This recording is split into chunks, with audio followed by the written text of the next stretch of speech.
পৃথিবীর বুকে এমন একটা জাতি ছিল যাদের কাঁধ মেঘ ছুঁয়ে যেত, যাদের পায়ের ছাপ পাথরে দেবে যেত, যাদের হাতের মুঠোয় বাতাস বন্দী ছিল। অন্তত তারা তাই ভাবত। আহকাফের উত্তপ্ত মরুভূমিতে দাঁড়িয়ে তারা আকাশের দিকে তাকিয়ে বলত, আমাদের মতো শক্তিশালী আর কেউ জন্মায়নি, জন্মাবেও না। আর সেই একই মরুভূমিতে সেই একই বাতাস একদিন তাদের লাশ উড়িয়ে নিয়ে গেল। খেজুর গাছের ফাঁপা কাণ্ডের মতো তারা মাটিতে লুটিয়ে পড়ল। শহর বলে কিছু রইল না, স্মৃতি বলে কিছু রইল না, শুধু বালি রইল, আর তার নিচে চাপা পড়ে রইল ইতিহাসের সবচেয়ে ভয়ঙ্কর সতর্কবার্তা। এই গল্প শুরু হয়েছিল একটা নৌকায়। মহাপ্লাবনের সেই ভয়াল রাতে যখন পুরো পৃথিবী পানির নিচে তলিয়ে যাচ্ছিল, তখন হজরত নূহ আলাইহিস সালামের একটি সন্তান নৌকায় উঠতে অস্বীকার করল। সে পাহাড়ের দিকে দৌড়াল, বলল, পানি আমাকে ছুঁতে পারবে না, আমি উঁচুতে আছি। বাবা চিৎকার করলেন, ঢেউ চিৎকার করল, আকাশ চিৎকার করল, কিন্তু সেই সন্তান থামল না। একটা ঢেউ এলো আর সব শেষ। নবী পিতা দাঁড়িয়ে দেখলেন তাঁর সন্তান পানির গভীরে মিলিয়ে গেল। সেই দৃশ্য দেখার পর নূহ আলাইহিস সালাম নৌকার ভেতর সিজদায় লুটিয়ে পড়লেন, কাঁদলেন। তারপর তার দুই বেঁচে থাকা সন্তানের জন্য দোয়া করলেন। সেই দোয়া কবুল হল। আল্লাহ ছোট পুত্র শামের বংশধরদের অসাধারণ শারীরিক শক্তি আর মানসিক সামর্থ্য দিলেন। বর্তমান ইয়েমেন আর ওমানের মাঝামাঝি আহকাফ অঞ্চলে তারা বসতি গড়ল, পাহাড় কেটে ইমারত বানাল, আকাশ ছুঁয়া স্তম্ভ তৈরি করল। আল্লাহ নিজেই কোরআনে সেই শহরের নাম দিলেন ইরাম, অর্থাৎ আকাশচুম্বী ইমারতের শহর। এই জাতির নাম আদ। কিন্তু মানুষ কখন সবচেয়ে বিপজ্জনক হয়? যখন সে ভুলে যায় তার শক্তি কোথা থেকে এসেছে। আদ জাতি ঠিক সেটাই ভুলে গেল। তারা ভুলে গেল নূহের দোয়ার কথা, ভুলে গেল যে এই শক্তি তাদের নিজেদের নয়, এটা দেওয়া হয়েছে। তারা ভাবল এটা তাদের মূর্তির দয়া, তাদের নিজেদের যোগ্যতা, তাদের বাপদাদা ধর্মের পুরস্কার। আর এই ভুল বিশ্বাসের ওপর দাঁড়িয়ে তারা গড়ে তুলল এক অহংকারের সাম্রাজ্য। তাদের যুবকরা উপত্যকার মাঝখানে দাঁড়িয়ে দুই হাত ছড়িয়ে দিয়ে বলতো, দেখো, যে মরু ঝড়ে অন্যদের শ্বাস বন্ধ হয়ে যায়, সেই ঝড়ে আমাদের কিছু হয় না, বাতাস আমাদের গোলাম। তাদের বয়স্করা সভায় বসে দম্ভ করে বলতো, এই মাটির উত্তরাধিকারী একমাত্র আমরা চিরকাল এখানেই থাকব। আর যে কেউ একটু ভিন্ন কথা বলতে গেলেই তাকে মরুভূমিতে ছুড়ে দেওয়া হতো।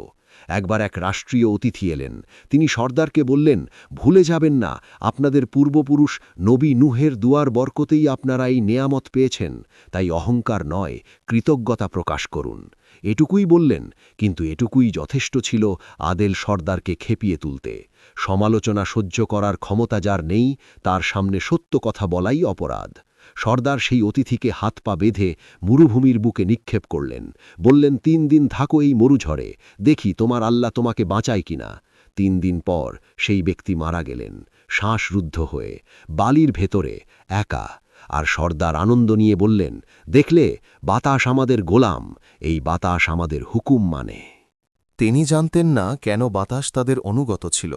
জানতেন না যে শাম আলাইহিসসালাম একদিন আল্লাহর দরবারে হাত তুলে দোয়া করেছিলেন, হে রব, মরুভূমিতে আমার সন্তানদের রক্ষা করতে বাতাসকে তাদের অনুগত করে দিন, নইলে তারা টিকে থাকতে পারবে না। সেই দোয়ার বরকতেই বাতাস তাদের সহায় ছিল। কিন্তু সেই বাতাসের অহংকার করে তারা নিরীহ মানুষ হত্যা করছিল, আর আল্লাহ দেখছিলেন। এরপর আল্লাহ সিদ্ধান্ত নিলেন, তবে সরাসরি ধ্বংস করলেন না, বরং তাদের মধ্য থেকেই একজনকে বেছে নিলেন। তাদেরই রক্ত, তাদেরই ভাষা, তাদেরই মতো শক্তিশালী একজন মানুষ, যার নাম হুদ। ছেলেটি যখন বড় হচ্ছিল, আদের বয়স্করা ভাবল, এই ছেলে একদিন আমাদের সেরা যোদ্ধা হবে, নতুন রাজ্য জয় করবে, নতুন মূর্তির পূজা করবে। কিন্তু হুদ বড় হয়ে যা বললেন তা শুনে সবার মাথায় যেন বজ্রপাত হল। তিনি বললেন, হে আমার জাতি, তোমরা কেবল এক আল্লাহর ইবাদত করো, তিনি ছাড়া তোমাদের কোনো মাবুদ নেই। এটা শুনে বয়স্করা চিচিরে উঠল, কি বলছো তুমি? যে ধর্ম পালন করে আমরা এতটা শক্তিশালী হয়েছি, সেটা ছেড়ে দেব? হজরত হুদ সঙ্গে সঙ্গে বললেন, না, এই শক্তি তোমাদের মূর্তির দয়ায় আসেনি, এই শক্তি এসেছে তোমাদের পূর্বপুরুষ নবী নূহের দোয়ার বরকতে, আর আমি সেই আল্লাহর তরফ থেকে তোমাদের সতর্ক করতে এসেছি। সর্দার উঠে দাঁড়াল, মনে করিয়ে দিল সেই রাষ্ট্রদূতের কথা, যাকে মরুভূমিতে ছুঁড়ে দেওয়া হয়েছিল। বলল, সেও তোমার মতো কথা বলেছিল। শেষটা কি হয়েছিল জানো তো? হজরত হুদ জবাব দিলেন, হ্যাঁ জানি, সে এখন জান্নাতের বাগানে আছে, আর তুমি আজ যার মুখোমুখি হয়েছ তুমি তাকে পরাজিত করতে পারবে না। সর্দার ক্ষেপে গিয়ে ঝাঁপিয়ে পড়ল। কিন্তু মানুষ দেখার আগেই হুদ আলাইহিসসালাম আদের সর্বশ্রেষ্ঠ বীর সেই সর্দারকে মাটিতে ফেলে দিলেন। বুকে পা রেখে বললেন, দেখো, রাষ্ট্রীয় নিয়মে যে সর্দারকে পরাজিত করে সে সর্দার হয়, কিন্তু আমি রাষ্ট্র ক্ষমতা চাই না। আমি শুধু তোমাদের জন্য এমন এক আজাবের ভয় করছি যার ভয়াবহতা তোমরা কল্পনাও করতে পারবে না। মূর্তি ভাঙো, অহংকার ছাড়ো, এক আল্লাহর ইবাদতে ফিরে এসো। কিন্তু যার হৃদয় অহংকারে পাথর হয়ে গেছে, ভালো কথা সেখানে ধাক্কা খেয়ে ফিরে আসে। হুদ আলাইহিসসালাম প্রতিদিন তাদের বাজারে গেলেন, রাজপ্রাসাদে গেলেন, ঘরে ঘরে গেলেন। তারা তাকে পাগল বলল, তাকে নিয়ে ঠাট্টা করল, বাচ্চারা তার কণ্ঠ নকল করে হাসল, বড়রা রাস্তায় দেখলে অন্য পথে সরে গেল। একদিন রাজসভায় গিয়ে হুদ সর্দারদের জিজ্ঞেস করলেন, তোমরা কি বিশ্বাস করো আমি তোমাদের মধ্যে সবচেয়ে শক্তিশালী? সর্দাররা মাথা নাড়ল, বলল, হ্যাঁ, আমাদের মূর্তির দয়ায় তুমি শক্তিশালী। হুদ আলাইহিসসালাম বললেন, তাহলে আমি সেই শক্তির কসম করে বলছি, এই শক্তির মালিক একমাত্র আল্লাহ। আর যদি তোমরা এই জামিনে অহংকার আর জুলুম না ছাড়ো, তাহলে তিনি তোমাদের ধ্বংস করতে এক বিধ্বংসী বায়ুঝড় পাঠাবেন। সভায় অট্টহাসি ফেটে পড়ল।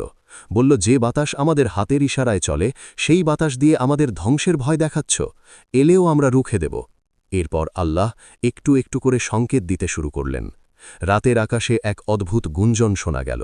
মেঘের গর্জনের মতো নয়, বিদ্যুতের চমকের মতো নয়, যেন দূর থেকে কেউ অশরীরীভাবে ডাকছে। কেউ কেউ ভয় পেল, কিন্তু অধিকাংশ বলল, এটা পাহাড়ের পাশ দিয়ে বাতাস প্রবাহের শব্দ, এটা আমাদের দেবতাদের রহমত। হুদ আলাইহিসসালাম বললেন, না, এটা রহমতের ডাক নয়, এটা ভয়াবহ সতর্কবার্তা।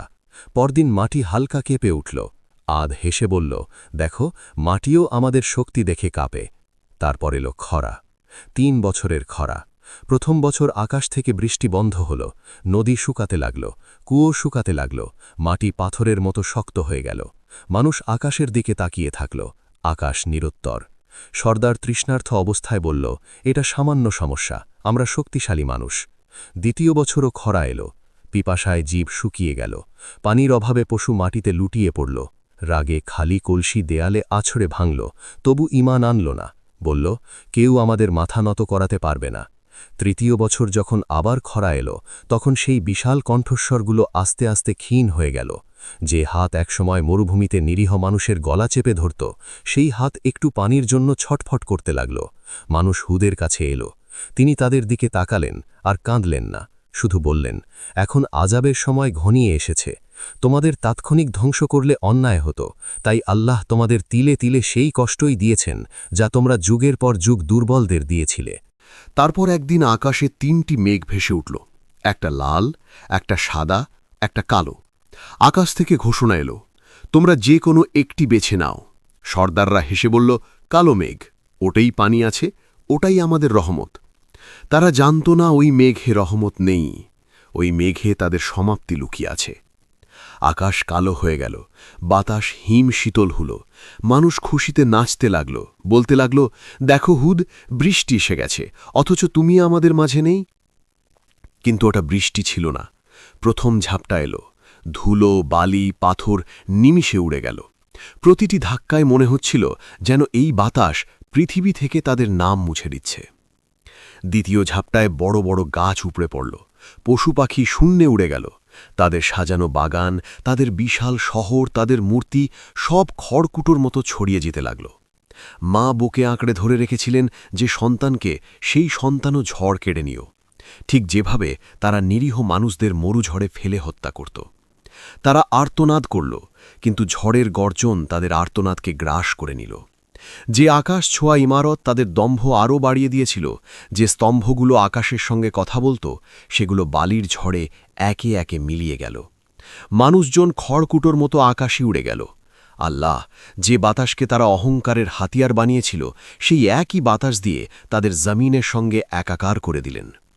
কুরআনে আল্লাহ বলেন, আদ জাতিকে ধ্বংস করা হয়েছে এক প্রচণ্ড গর্জনকারী ঝড়ের মাধ্যমে, যা তাদের ওপর টানা ৭ রাত ও ৮ দিন ধরে বয়ে গিয়েছিল। ঝড় থামার পর চারিদিকে শুধু নিস্তব্ধতা, বালির সমুদ্র, আর তার ওপর মানুষের লাশ পড়ে আছে খেজুর গাছের ফাঁপা কাণ্ডের মতো। সেই বিশাল মানুষগুলো যাদের কাঁধ মেঘ ছুত, যাদের পায়ের ছাপ পাথরে দেবে যেত, তারা মাটিতে পড়ে আছে নিথর, নীরব, শেষ। কিন্তু যারা হুদের কথায় বিশ্বাস এনেছিল, আল্লাহ তাদের পাহাড়ের গুহায় নিরাপদ রাখলেন। হুদ আলাহিসাল্লাম পাহাড়ের ওপর দাঁড়িয়ে সেই ধ্বংসস্তূপের দিকে তাকালেন, চোখ দিয়ে পানি পড়ল। এরাই ছিল সেই মানুষ যারা একদিন বলতো, আমাদের মতো শক্তিশালী আর কেউ নেই। আর এখন তাদের শহর নেই, স্তম্ভ নেই, অট্টহাসি নেই, দম্ভ নেই, শুধু আছে বালি আর নীরবতা। হুদ আলাহিসাল্লাম তার অনুসারীদের বললেন, মানব জীবনে তুমি অন্যদের চেয়ে যা কিছু শ্রেষ্ঠত্ব পেয়েছ, সবই তোমার রবের দয়া। মনে রেখো, আল্লাহর দয়া পেয়ে অহংকারী হলে তার পরিণাম মহাবিপদ। অহংকার আল্লাহর চাদর, আর আল্লাহ তার চাদর নিয়ে টানাটানি সহ্য করেন না। আজও আহকাফের উত্তপ্ত বালির নিচে সেই শহর ইরান চাপা পড়ে আছে, কালের সাক্ষী হয়ে। প্রতিটি বালির কণা যেন বলছে, এই দুনিয়ায় তুমি যে বাড়তি শক্তি পেয়েছ, যে সম্পদ পেয়েছ, যে সাফল্য পেয়েছ, তা প্রদর্শন করে বেরিও না, কারণ সেটা তোমার নয়, সেটা দেওয়া হয়েছে। আর যিনি দিয়েছেন তিনি নিতেও পারেন। শুধু পার্থক্য এটুকুই যে আল্লাহ অহংকারীকে ছাড় দেন, কিন্তু ছেড়ে দেন না।